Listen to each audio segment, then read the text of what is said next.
저는 오사카 일본 YM이라는 곳에서 선교단체에서 일하고 있고요. 오주영이라고 합니다. 이렇게 귀한 교회에 초대해 주셔서 저희 조카들과 함께 이런 나눔을 할 수 있어서 행복합니다. 금요일 날도 일본 기독교 상황에 대해서 나누는데요. 금요일 날은 일본 기독교가 얼마나 어려운지 그거에 대해서 좀 나눴고요. 오늘은 좀 주일이기도 하니까 일본도 포커스 있지만 좀 우리 그 고독에 대한 테마를 갖고 좀 나누고 싶어요. 그래서 제가 선교사로 섬기고 있는 일본이라는 나라는 정말 고독의 문제를, 어느 나라도 그렇지만 심각한 고독의 문제를 갖고 있는 나라예요. 근데 지금 이제 일본뿐 아니라 현대 우리가 살아가고 있는 이웃 우리들도 이 고독의 과제가 되게 큰 것 같고, 그거에 대해서 우리가 어떻게 대답해야 될지 크리스천으로서 좀 그런 것들을 나누고 싶습니다. 오늘 우리가 함께 나눌 이야기는요, 첫 번째는 예수님이 어떻게 식사 자리에서 사람들을 초대하시고 어떻게 그들과 교제하셨는지 좀 예수님 이야기를 묵상하고 싶고요. 이제 그거에 대해서 좀 적용점으로 일본의 사회가 지금 얼마나 고독하고 청년들이 고독한지, 뭐 은둔형 외톨이, 그것 때문에 죽어가는 사람들, 그 일본 상황에 대해서 좀 나누고, 그리고 그것에 대해서 저희 선교단체가 어떻게 교제하고 친구가 되고 적분해 왔는지 이런 얘기를 하면서, 나는 그럼 오늘 이 자리에서, 이 땅에서 어떻게 또 나의 이웃은 누구이고 나는 어떤 소외된 자들에게 다가갈 수 있는지 좀 그런 것들 나누고 싶습니다. 잠시만요. 저는 일본에 간 지 아까 지금 29년 됐는데요. 한국에서 산 시간이 22년? 일본이 더 길어요. 그리고 일본에서 살면서 가장 많이 제가 느꼈던 거는 일본 사람들은 너무 외롭다. 정말 외롭다. 어린아이부터 나이 든 분까지 모두가 외롭다. 그게 제가 제일 느끼는 마음이에요. 근데 제가 3년 하고 가야지라고 생각했었을 때 처음에 일본에 가서 주일학교 교사를 했어요. 근데 제가 한국에서 주일학교 교사 했을 그 감각으로 그대로 일본 학교 주일학교를 했는데, 한국에서 했을 때는 내가 그만두면 또 다른 선생님이 있어. 이런 개념이에요. 그러니까 해도 되지만 안 해도 돼. 이렇게 갔는데, 일본에 갔더니 제가 전도해서 이제 왔던 일본 어린이들은 유일한 크리스찬인 거예요. 진짜 그들 평생에 처음 만난 크리스찬이고 또 마지막 크리스찬일 수 있는 거예요. 그러니까 3년하고 발발하려고 하니까 그 아이들이 너무 눈에 밟히는 거예요. 내가 가면 어쩌면 후임 선생님도 없을 수 있고, 그들이 교회 떠나도 또 다른 교회 가면 좋은데 교회가 없으니까 그럼 마지막이잖아 생각하니까 눈에 밟히더라고요. 그래서 좀 제가 일본에 다시 머물게 됐고, 그러다 보니까 이제 이렇게 긴 시간이 지나게 됐어요. 그래서 그들 안에 어떤 하나님을, 오늘도 봤지만 미국은 아침에 기독교 방송에서 설교를 하더라고요. 아니, 기독교 방송, 보통 방송에서 목사님들이 막 설교하시더라고요. 감동이에요. 어떻게 공영 방송에서 설교를 하시지? 근데 일본 아이들은 일본에서 태어났다는 이유만으로 평생 하나님, 예수님, 교회, 크리스찬 기회가 없어요. 그러니까 그게 너무 고독한 거예요. 어떻게 하나님께 기도를 할 수가 없을까? 힘들 때 우리는 좀 돌아갈 수 있잖아요. 근데 그 길이 없는 게 너무 안타깝고, 근데 그게 거기서 태어났다는 이유만으로 평생 그렇게 살아가야 된다는 게 너무너무 외롭다고 느껴졌어요. 그리고 영적으로 고독한 것뿐만 아니라 사회적으로 가족이 다 깨져서 가족 관계, 친구 관계, 뭐 학교, 사회 어느에서도 너무너무 외로워요. 정말 외로운 사람들이 많아서 저희가 옛날에 교회에 있을 때 그 벽에다가 수고하고 무거운 짐진 자들아 다 내게 오라 이 말씀을 붙였어요. 근데 그거는 어른들한테 실은 붙인 거예요. 근데 거기 앞에 초등학교가 있었는데 초등학교 6학년 여자아이가 어느 날 교회를 방문한 거예요. 잊어지지가 않아요. 자기 너무 지쳐있는데, 나 너무 힘든데 여기 오면 쉬는 거예요. 이렇게 왔어요. 그러니까 기독교를 모르니까 그냥 그 말만 듣고 자기 너무 지쳐있는데 혹시 여기 오면 쉴 수 있냐고 이렇게 왔는데, 제가 너무 충격을 먹었어요. 초등학교 아이들도 뭔가 친구랑 소통하지 못하고 지쳐있구나, 그 사회 속에 들어가지 못해서 지쳐있다는 말을 하면서 자기 쉬고 싶다고 왔는데, 와. 그런데 이 아이가 교회 와서 아주 오랫동안 교회를 다녔는데 많은 이유가 있어서 교회를 떠났어요. 그리고 결혼도 하고 이혼도 하고 그래서 완전히 떠났는데, 얼마 전에, 몇 달 전에 저희 교회로 다시 돌아왔어요. 저랑 좀 연결이 돼 있어가지고 다시 돌아왔는데, 얘가 이 말씀, 지쳐있을 때 성경 말씀이 떠오른 거랑, 자기 아이 3명이 있는데 애들 다 데리고 돌아와서 지금 매주 예배 나오고 너무 즐거워요. 그래서 이 어렸을 때 저와의 이 접점이 있잖아요. 한 명을 만났던 게 다시 돌아온 기회가 있었는데, 수많은 일본 어린이들이, 일본 영혼들이 이 기회가 없어요. 그래서 지쳐있는데 말할 곳이 없고, 이게 일본 나라예요. 근데 오늘 말씀에 예수님이 오셨을 때도 분명히 그 나라에도 외톨이, 은둔형 외톨이 같은 그 히키코모리가 이 시대의 얘기가 아니라 예수님 시대에도 저는 있었다고 봐요. 뭔가 들어가지 못하고 사회 속에서 고립된 사람들이 있었을 때 예수님이 그들한테 가셨어요. 그리고 그 예수님의 실천이 그 시대가 아니라 우리가 살고 이 시대에도 우리가 가야 될 그 외톨이들이 있다고 저는 보고 예수님의 선교가 힌트가 될 것 같아서 좀 나누고 싶어요. 오늘 예수님의 식탁의 교제를 보고 싶은데요. 성경 말씀에 보면 신약 성경을 보면 예수님은 기도도 하세요. 금식도 하세요. 전도도 하시고 치유도 하시고 뭐 기적도 일으키시는데 제가 제일 예수님이 하신 사역 중에 많다고 생각한 게 식사하시는 예수님이에요. 의외로 말씀보다 예수님 밥 먹는 장면 되게 많이 나와요. 근데 여기 몇 개만 픽업했는데 예수님이 세리들 그 시대에 따돌림 받았죠. 나쁜 사람들이라고 얘기하는 유대인들의 배신자 그 세리랑 식사하시는 장면이 꽤 많이 나오고 사람들이 세리와 지혜인이랑 같이 먹는 사람 이렇게 비판받으시죠. 그리고 예수님이 오병이의 역사를 일으키시잖아요. 그때 예수님이 말씀 전하셨지만 마지막에 어떻게 하셨어요? 이들이 집에 가다가 배고프다. 그래서 예수님 제자들은 보내라고 했지만 예수님이 기도하셔서 떡을 먹이세요. 그 사람들이 다 배불리 먹어요. 저는 예수님이 설교하신 장면보다 이 배불리 먹었던 장면이 너무 감동적인 것 같아요. 예수님은 이런 분이세요. 그리고 제자들이 예수님 다 떠났죠. 근데 예수님이 부활하신 다음에 뭐 하신 것 같아요? 너희들 왜 떠났어? 왜 날 배신했어? 그게 아니라 예수님이 어부가 되겠다고 낚시하는데 하나도 못 건졌잖아요. 그때 예수님이 와 그래가지고 거기에다 숯불 피워 넣으시고 생선 구워 넣으시고 떡 준비하시고 아침 먹자, 조밥 먹자. 예수님 제자들에게 첫 번째 하신 말씀이 밥 먹자. 예수님 너무 따뜻하시죠. 그리고 예수님은 바리새인들이랑도 같이 식사하신 장면이 나와요. 죄인들뿐만 아니라 바리새인들도 식사하시고 그리고 가장 유명한 삭개오 세리 중에 세리 뭐 나쁜 사람이란 나쁜 사람 삭개오에게 예수님이 내가 오늘 너네 집에 유하겠다. 이거는 잠자겠다는 게 아니라 너와 삶을 같이 하겠다. 난 너에 대해서 같이 앉고 싶다. 너의 식탁에 앉겠다.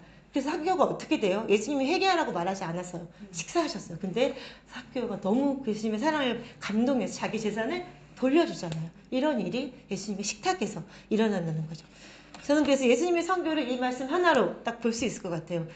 사람들이 예수님을 비판해요. 요한의 제자도 세례 요한의 제자도 금식하고 기도하고 바리새인들도 기도하는데 너네 제자, 너 예수의 제자는 먹고 마신다. 예수님 비판했죠. 저는 이것이 정확하게 예수님의 선교를 말했다고 봐요. 예수님의 선교는 금식도 하고 기도도 하고 예배도 드렸지만 예수님은 어디서 선교하셨냐면은 예수님은 사람들과 함께 먹고 마시는데 굉장히 큰 비중을 두셨어요. 그리고 그때 이 식사한다는 거는 이 사람들이랑 식사한다는 거는 아주 충격적이고 파격적인 행동이에요. 그 시대의 종교 지도자들은 하나님을 믿는 사람은 이렇게 살아야 돼. 엄청 율법이 많았죠. 그래서 그렇게 안 하는 사람들을 다 부정하고 더럽고 같이 식사할 수 없고 아브라함 자손도 아니야라고 다 배제시켰어요. 그런데 그런 사람들이랑 예수님이 식사를 하신 거죠.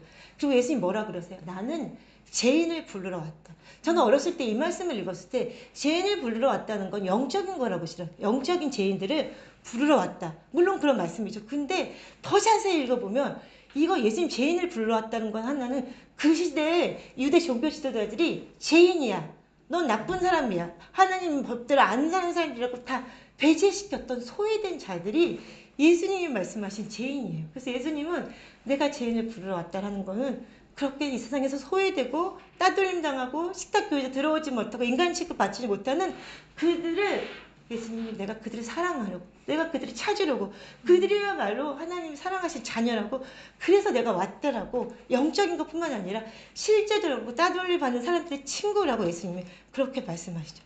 이것이 예수님이 하시는 선교였다고 봐요. 옛날 한국에 양반들은 상놈이랑 밥 안 먹었잖아요. 식사라는 거는 존경을 나타내요. 귀중한 사람들을 식사에 초대하잖아요.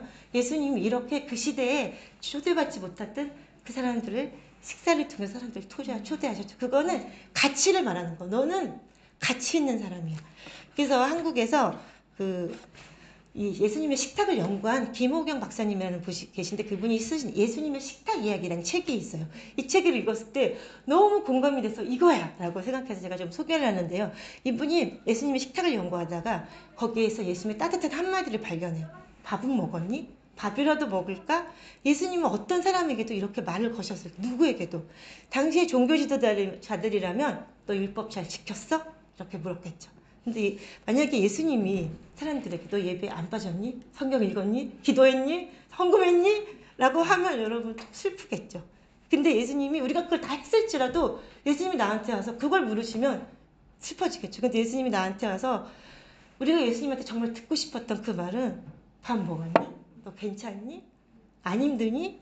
이런 말이죠. 그렇게 우리가 긴장하고 세상에서 항상 잘했나 못했나, 내가 잘 살고 있나 못 살고 있나, 내가 크리스찬인데 똑바로 사나 안 사나 맨날 율법으로 자기 정죄하잖아요. 그렇게 살고 있는 우리에게 예수님이 와서 성경 읽었니? 묵상했니? 아니라 괜찮니? 밥 먹자. 우리가 원했던 거 이런 말 아닐까요? 그래서 이 저자가 말해요. 구원은 교리가 아니다. 죄에서 구원받는 거는 어떤 교리 말하는 게 아니라 그냥 그 따뜻한 예수님의 말이에요. 내가 너 사랑해. 너 소중한 사람이야. 너가 묵상하든 안 하든 성경 읽든 안 읽든 너가 어떤 죄를 짓든 나 너 사랑해. 나 너랑 같이 있고 싶어. 너 나와 같이 있자라는 초대의 메시지가 구원이지, 구원은 어떤 영적인 교리를 말하는 게 아니다. 그래서 예수님의 그 말에 그 시대에 많은 사람들이 밥 먹자, 내가 너네 집에 가서 밥 먹고 싶어, 이 말에 많은 사람들이 울었다는 거죠. 그리고 그 삶이 바뀌었다는 거죠. 삶이 바뀐 건 예배 시간에 찬송하고 성경하고 기도해서 바뀌었던 게 아니라 예수님이 가서 우리 같이 밥 먹자. 그 예수님의 사랑받은 사람이 나 하나님께 용서받은 사람이구나, 하나님께 사랑받는 사람이구나, 그걸 느낀 사람이 회개한다는 거죠. 그리고 삶이 바뀌어서 자기 재산을 나눴다는 거죠. 이게 성교고 예수님이 보여주신 우리 모습인 거죠. 그래서 예수님이 우리에게 오늘 하고자 하는 성교는 뭐 거창한 게 아니에요. 그냥 누군가에 가서 따뜻한 식사를 만들어줄 수 있는, 교제한 차 마실 수 있는, 말 걸어줄 수 있는. 그래서 저희 공동체가 37년이 됐어요. 저는 29년 동참인데 제가 저희 공동체에 대해서 수많은 얘기를 지난 금요일을 했지만 가장 한마디로 우리 공동체가 뭘 했냐? 우리는 밥 먹었어요. 저희는 진짜 밥을 많이 먹었어요. 그리고 저희 팀 시작하신 김정환 선교사님 여자분이신데 제가 본 김정환 선교사님은 설교하시는 분이 아니었고 주방에서 맨날 식사 준비하세요. 그래서 누가 아프니? 오늘 내가 김치찌개 끓여줄게. 누가 안 좋니? 일본 음식 해줘. 연구하시고 좋아하는 거 계속 음식하시는 분이에요. 왜 그런데 일본에서 이런 선교가 필요해요? 일본은 부자잖아요. 근데 실제적으로요, 정말 청년들이 가난해요. 뭐죠? 자기 집세 내면, 혼자 사니까 집세 내면 남은 돈이 별로 없으니까 인스턴트 라면 사발면 진짜 많이 먹고 삼각김밥 그거 하나 먹고 막 빵을 메론빵이라고 해서 이따만한 빵 싼 거 하나 해서 그거 하나로 막 버텨요. 안 사 먹고. 그러니까 일본 갔을 때 정말 필요했던 거는 혼밥 아니라 집밥, 같이 먹는 식사, 이런 게 너무너무 필요했어. 그래서 하나님이 우리 선교사들도, 우리가 일본이 오사카가 물가가 비싸니까 가난한데 진짜 많이 먹이셨어요. 저도 일본 가서 안 먹어본 음식을 먹고 많이 먹었고, 그 다음에 하나님 우리를 통해서 일본인들 먹이라고 진짜 많이 풍성하게 채워주셨어요. 이것이 예수님이 우리에게 보여주신 성교고, 지금 시대에 필요한 성교는 예배로 사람들을 초대하는 성교도 필요하지만 우리가 가서 교제하는, 그리고 말고는 이런 것들을 하나님께서 원하시지 않나. 그래서 이거 좀 여담인데요. 이게 저희 코로나 때 저희 정말 우울했어요. 전도 못 나가죠. 예배 못 드리죠. 선교사들이 다 다운됐어요. 그래서 나 집에 가야 되나, 한국 가야 되나 우울한데 하나님이 저희를 웃겨주셨어요. 저희는 코스트코에서 일주일에 한 번씩 지원이 와요. 근데 어떤 빵이 올 때도 있고 야채가 올 때도 있는데 코로나 때 하나님이 저희 교회 차 가득 물을 보내주셨어요. 수백 개의 무가 왔어요. 근데 저희가 선교사들이 김치가 먹고 싶은데 일본 사람들이 마늘 냄새를 안 좋아해서 전도하면 냄새 나잖아요. 그래서 김치를 잘 안 먹어요. 근데 코로나 때 전도 못 가니까 김치 먹을 수 있어요. 그래서 하나님이 물을 보내셔가지고 저희가 그 물을 갖고 석박지, 깍두기, 물김치, 안 되다가 저희 옥상이 있어요. 옥상에 다 물을 슬라이스해서 말렸어요. 무말랭이. 전 인생에서 처음으로 무말랭이를 해봤는데 너무너무 맛있었어요. 그래서 선교사들이 할 일 없으니까 계속 물을 만드는 거예요. 그래서 이거를 뭐 여기 지금 타파 있는데 뭐 냉장고에 안 들어가서 막 먹고 나누고 김치를 수도 없이 먹었어요. 전도 안 나가니까 우리 김치 먹자. 근데 그때 알았어요. 하나님이 우리가 선교 잘하고 사역 잘하고 열심히 한다고 김치 주신 게 아니라 진짜 우울하고 다운되고 할 일 없고 우리 뭐하냐. 하나님은 우리가 잘하기 때문에 밥 먹이시는 분 아니에요. 그냥 불쌍하신 거예요. 이들이 왔다 선교한다고 왔는데 할 일도 없고 막 이러고 있으니까 그냥 물을 이만큼 주셔서 너네 먹고 그냥 파티해라. 김치 파티. 맨날 김치 먹고. 정말 많이 웃었어요. 하나님 이런 분이에요. 잘할 때 우리한테 와서 음식 해주는 게 아니라 진짜 아무것도 없고 외톨고 재짓고 다 아무것도 아니라 할 때 와서 밥 먹어. 힘내. 이런 하나님이 이렇게 저한테 다가오셔서 코로나 때 먹은 김치를 잊을 수가 없어요. 이렇게 하나님 우리한테 먹이시고 우리가 이렇게 누군가한테 조건 없이 먹이시는 걸 원하시는 거죠.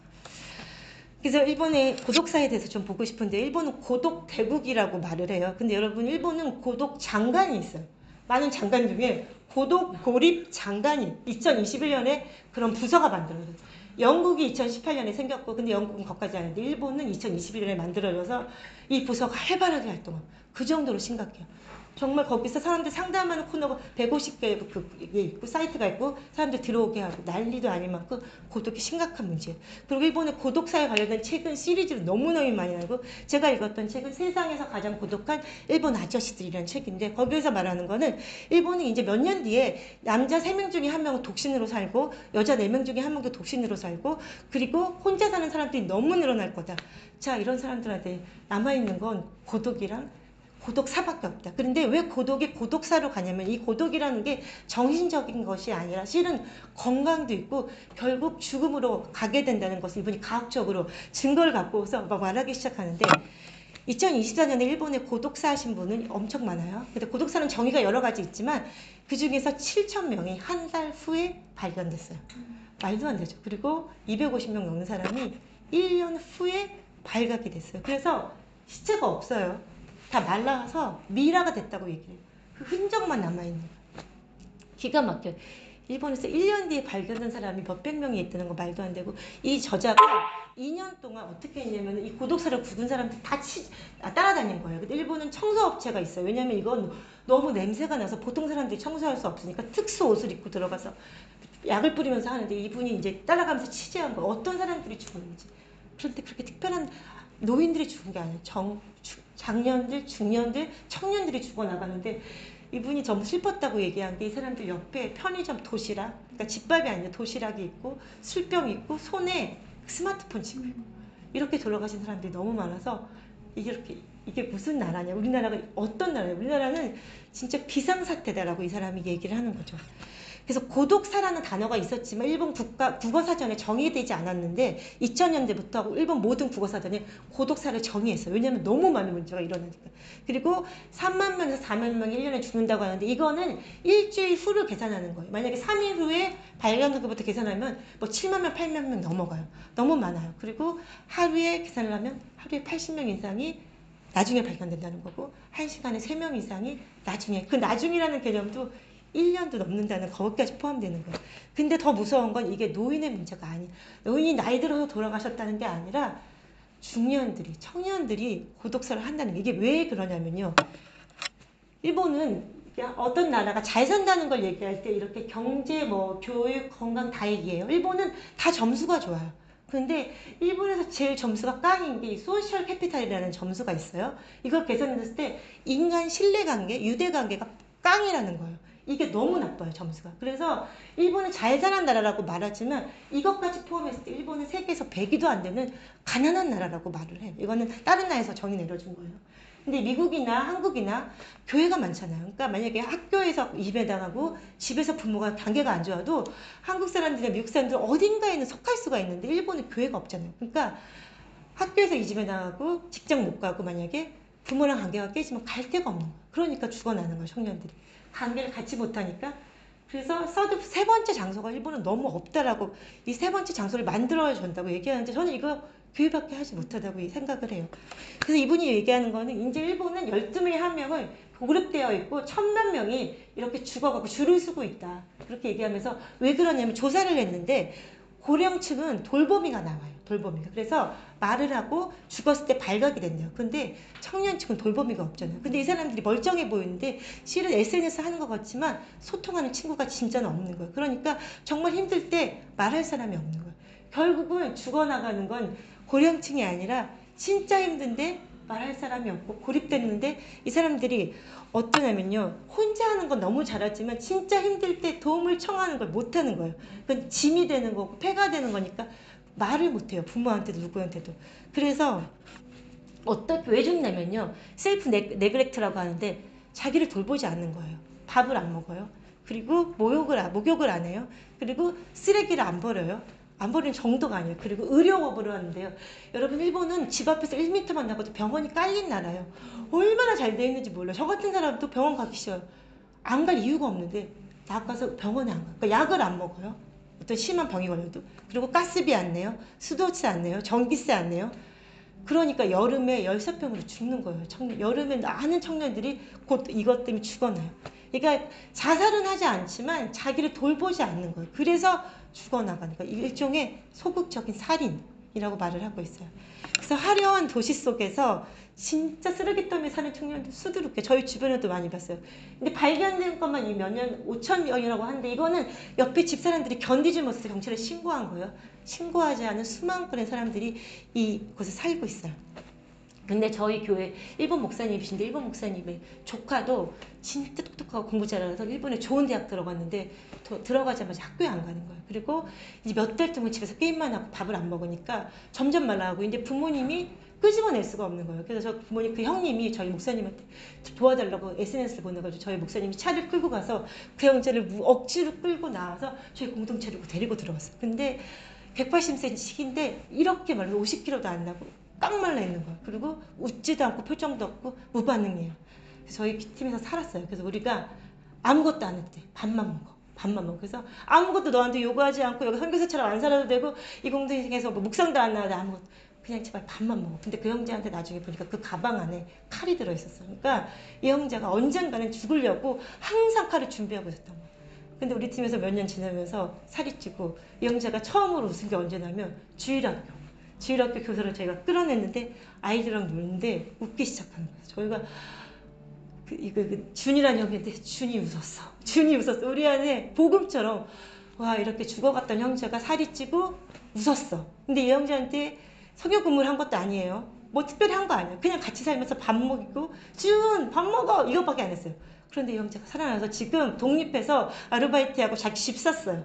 너무 건강하게 잘 살고 있고 교회에서 이 형제가 하는 거는 보드게임 책임자예요.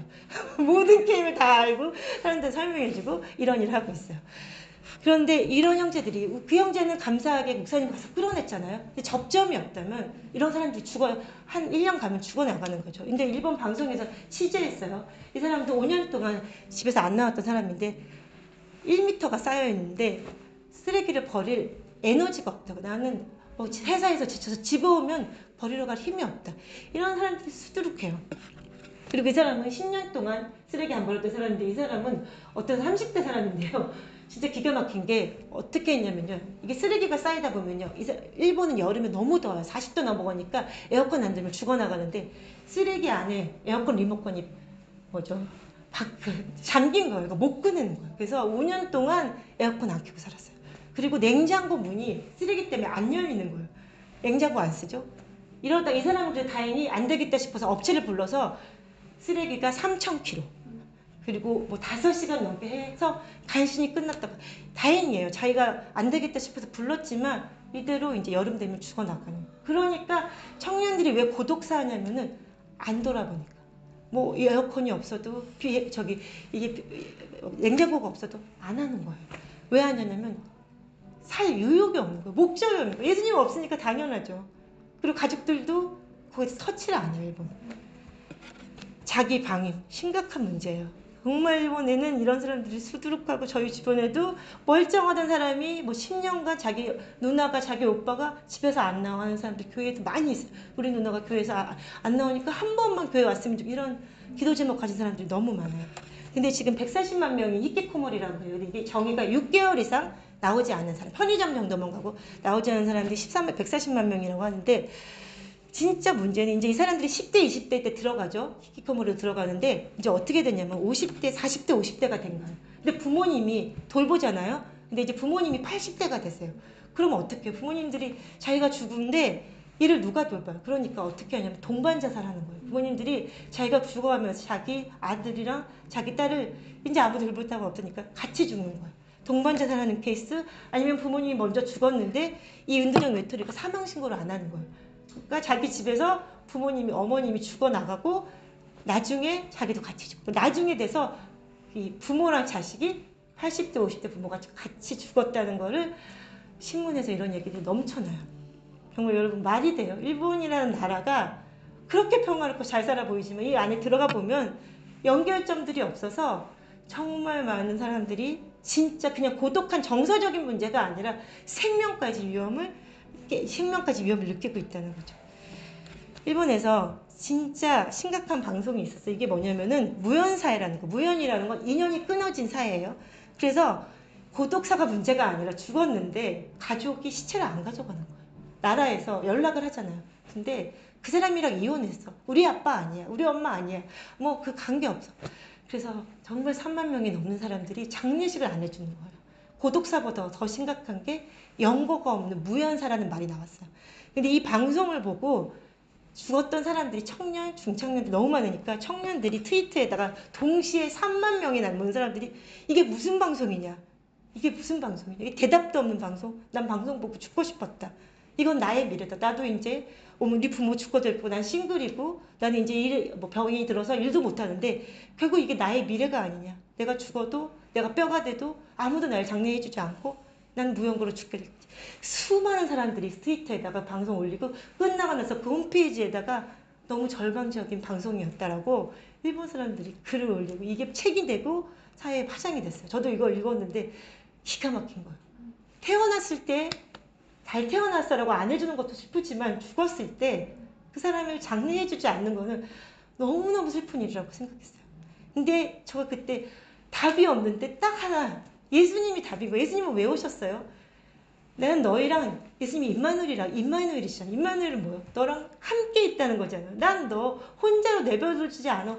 난 너가 죽을 때까지 평생 나는 너와 함께 있으라는 이게 복음인 거죠. 그러니까 예수님이 답이고 그걸 할 수 있는 거는 사회 단체도 아니고 가족도 아니고 학교도 아니고 교회밖에 없어요. 교회는 가족을 넘어서 끈끈한 인연을 가질 수 있는 교회 공동체는 굉장한 파워를 가지고 있대요. 그러니까 일본인들을 바라봤을 때 이걸 할 수 있는 건 교회밖에 없다. 그리고 크리스천밖에 없다. 그게 소망이에요. 다시 한번 처음 가슴으로 돌아가고 싶어요. 예수님이 제자들에게 식사를 초대하셨잖아요. 그리고 그들을 위로하셨잖아요. 그리고 예수님이 베드로에게 뭐라고 말씀하셔요? 너 나 사랑하니? 그러면 가서 내 제자들, 내 양들 좀 먹여. 예수님이 부탁하신 거잖아요. 우리한테도 예수님이 우리가 지칠 때 잘 못해 정죄하지 않으시고 예수님 우리를 위로하세요. 먹어, 힘내. 많이 먹어. 힘내. 내가 너 사랑해. 너 아무것도 안 해도 사랑해. 그렇지만 예수님 우리를 위로하시지만 근데 너 나 사랑 받았으면 좀 가줘. 정말 그렇게 죽어가는 사람들도 좀 가서 그들이 친구가 되죠. 예수님 우리한테 부탁하시는 거. 마지막 유언이죠. 내 양을 좀 먹이라고 예수님 이렇게 부탁하고 있어요. 근데 너무 안타깝건 지난번에 얘기했지만 일본 교회가 이렇게 줄어가고 있어요. 일본 기독교 교단이 제일 큰 교단이 반으로 줄고 있어요. 그렇기 때문에 진짜 사역자가 필요해요. 근데 저희 교도 발버둥 치면서 하고 있어요. 한 7년간 했어요.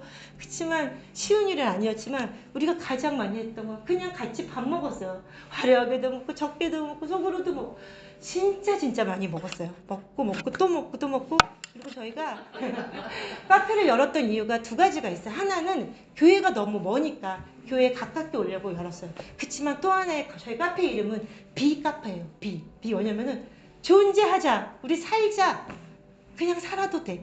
그런 의미에서 모든 사람에게 삽시다. 기가 막히지 않아요? 일본 사람들 죽지 마, 살자. 그래서 우리 여기 같이 와서 교제, 3층에 교회 예배당이 있지만 안 가도 되니까 먼저 여기 와서 같이 밥 먹고 같이 차 마시고 같이 놀고 같이 살아보자. 그래서 저희 교회 한 구석에 진짜 많아요. 이만큼이 다 보드게임이에요. 왜냐면 우리 낙관의 목사님이 알았어요.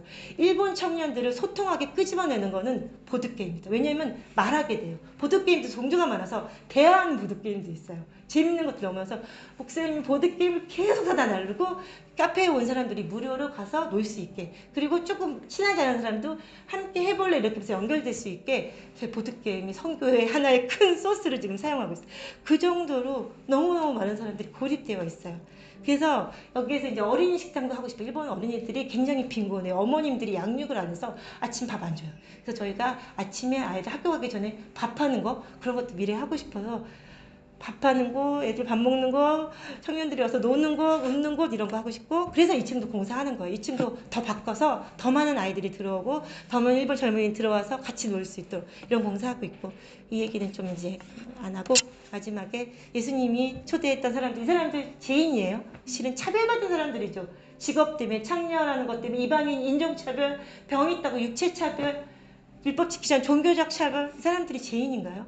죄인이라고 얘기하는 그 많은 사람들이 실은 고립된 자들이었죠. 이게 우리가 가야 할 선교의 사람들이라고 생각해요. 예수님이 해서 말씀에 이렇게 얘기했죠. 이 사람도 아브라함 자손이다. 삭개오. 여러분 우리 생각에 나는 하나님 자녀? 저 사람은 이런 거 있을지 몰라요. 나는 자녀인데 저 사람은 좀 아니지 않을까. 자기도 모르게 배제시켰던 예수님 삭개오를 보면서 이 사람도 하나님 자녀야. 내가 사랑하는, 내가 죽은, 내가 구하고 싶어, 내가 친구가 되고 싶은 그 사람이야. 왜 너네가 이 사람은 아브라함 자손이 아니라고 말하냐고.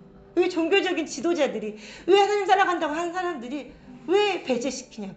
근데 우리도 모르게 은연중에 누군가는 나는 그냥 선량한 시민이에요. 나쁜 사람 아니에요. 열심히 내 삶을 살아가고 있지만 은연중에 어떤 사람에 대한 무관심, 저런 사람들이 이렇게 배제하고 있는 것들이 예수님은 그들에게 보면서 누가 그럼 친구가 될 거냐, 누가 갈 거냐, 이 사람 하나님 자녀야 라고 예수님이 우리에게 말하면서 제발 내 양을 먹여줘 라고 예수님이 우리에게 그 복을 맡기신 거죠. 그래서 여러분 우리 안에 어떤 실천들이 있을 수 있을까요? 여러분 일본 청년들을 위해서 기도 부탁드립니다. 그리고 여러분 안에서 좀 배제했던, 정죄했던, 까먹었던, 무관심했던 사람들에게 카톡 하나 보낼 수 있고, 말 걸을 수 있고, 기도할 수 있고, 차 마실 수 있고, 할 수 있는 건 수두룩해요. 누군가에게 한마디 거는 것도 예수님이 원하시는 그런 선교죠. 그리고 한번 기억해야 되는 건 십자가에서 나한테 난 너 절대 안 버려. 우리 인연 맺어주셨잖아요. 그거 예수님 묵상하고 그 인연 맺은 걸로 나도 누군가한테 손잡는 거죠. 너네 가족이 너 버려도, 친구가 너 버려도 나 너의 친구야.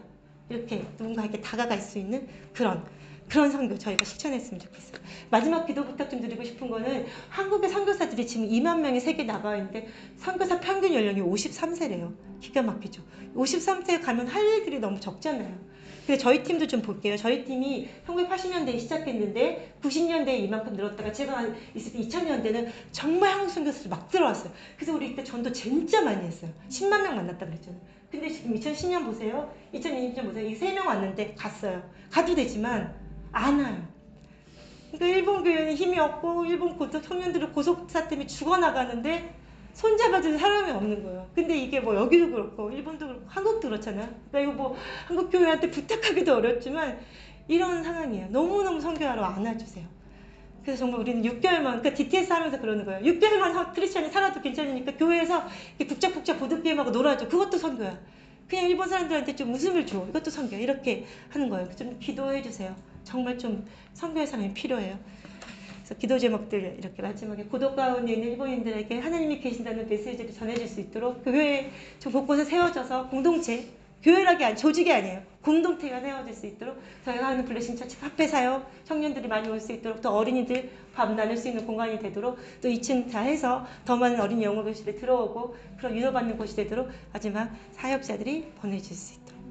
그리고 우리도 또 우리가 있는 곳에서 누군가한테 그렇게 손을 내면은 우리가 배제하지 않고 예수님이 나한테 인연 맺어주고 나도 누군가 손을 잡서 그 인연을 가지고 가는 그런 선교를 우리가 같이 했으면 좋겠습니다.